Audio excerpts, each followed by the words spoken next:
শিবরাত্রির দিনে কিভাবে পুজো করবেন, কি খাবেন আর কি খাবেন না তার সম্পূর্ণ নিয়ম দেখে নিন।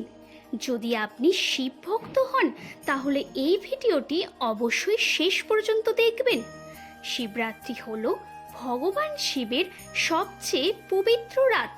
এই দিনে উপবাস করে শিবের পূজা করলে পাপ মোচন হয়, মনস্কামনা পূর্ণ হয় এবং সংসারের কষ্ট দূর হয়। বিশ্বাস করা হয় এই রাতে ভগবান শিব ও মা পার্বতীর মিলন হয়েছিল। শিবরাত্রির পূজা 4 প্রহরে করা হয়।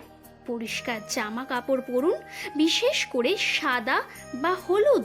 শিবলিঙ্গে একে একে অর্পণ করুন জল, দুধ, দই, মধু, ঘি, বেলপাতা ও ধুতরা ফুল।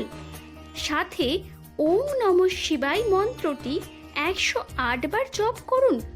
তারপর প্রণাম করে মন থেকে প্রার্থনা করুন। শিবরাত্রিতে অনেকেই উপবাস করেন। উপবাসে এই খাবারগুলো খেতে পারেন: ফলের মধ্যে কলা, আপেল, আঙুর, দই ও দুধ, সাবুদানার খিচুড়ি, আলুর তরকারি পেঁয়াজ রসুন ছাড়া, নারকেল জল, মাখানা। এইগুলো খেলে উপবাস ভাঙে না এবং শরীরও ঠিক থাকে। শিবরাত্রির দিনে এই জিনিসগুলো একদম খাবেন না। মাছ, মাংস, ডিম, পেঁয়াজ ও রসুন, মদ্যপান বা নেশা একদম নিষিদ্ধ।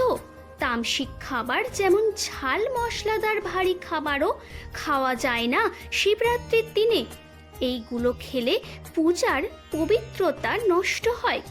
সারাদিন ওম নমঃ শিবায় জপ করুন। রাতে জাগরণ করলে বিশেষভাবে ফল পাওয়া যায়।